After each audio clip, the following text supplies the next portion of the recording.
Part two of this recent border thing. I want everybody to understand something here. What happened? Let's see. Let's get this lighting different. Look, I just crossed the Mexican border into Guatemala.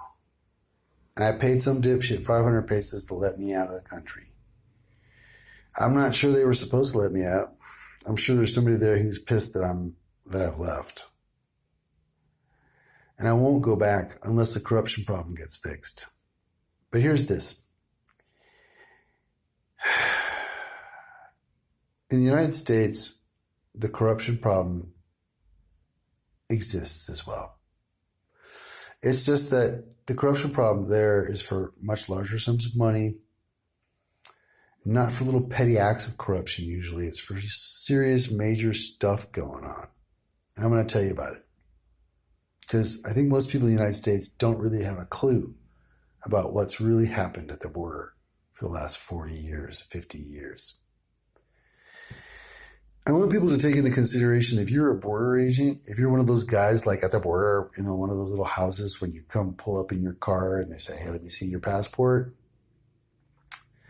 If you're any one of those individuals at that checkpoint who are going to stop and look at people's passports or briefly check people's cars or all that stuff, if you're any one of those agents, when you start out being an agent like that, you get paid like, I think it's something like $28,000 a year. It might have gone up by now.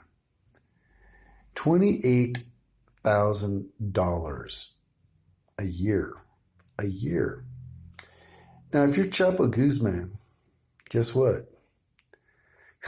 $28,000 is something you can give that border agent every week if you wanted to. But Chapo Guzman didn't do that. Chapo Guzman gave them $28,000 every month. Why? If you were a border agent, let's say, and this has happened actually in Texas, there's a couple of towns, small towns on the border, where the policeman and the chief and the mayor were all killed because they refused to participate in the corruption. I'm still alive, but I haven't participated in the corruption. Not like that. I'm not taking an official job like being a policeman and then having the mafia come to me and say, hey, you're going to do this, and if not, we're going to shoot you. I just crossed the border today and paid some guy 500 pesos to cross it without having to pay 2,000 pesos. I thought that was pretty cool, actually. Not cool for him, not cool for Mexico, because it just means they're corrupt. But at our border with the United States, a great number, my guess is, and from my own experience maybe, my guess is that any one of those border agents could be on the take to the tune of $28,000 a month, and they will look the other way when they can. They will let the red car through at 3 o'clock on lane 4. See, that's how it works. And whatever that car has in it gets across scot-free, whether it's people or drugs or whatever. How do I know, you might ask?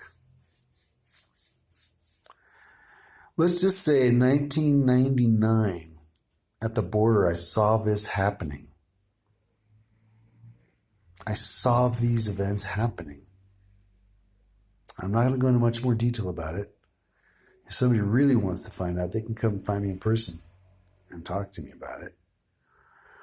But the bottom line is the border between the United States and Mexico is just as corrupt, if not even more corrupt, than the Mexican-Guatemalan border. Don't kid yourself, anybody. And the drugs that are coming across are not coming across with these illegal aliens. As you may have seen from one of my other videos, actually the drugs are getting across by boat and by tunnel and by random mini airplane drone that can get across without being detected by radar. Go figure. So just forget about whether Donald Trump is wrong or not. He's wrong. The United States border is more corrupt than the Mexican border with Guatemala, or it's just as corrupt. The numbers are larger. The amount of money that's being taken at the U.S. border is larger than what's being taken at the Mexican border. It's terrible, but it's official corruption happening all across the world, pretty much. And that's why I don't really believe in borders. Leopold Richard Bambarella does part 2 on the Mexican-Nicaraguan border compared to the U.S.-Mexican border in just a brief nutshell, without too many big details. Thanks.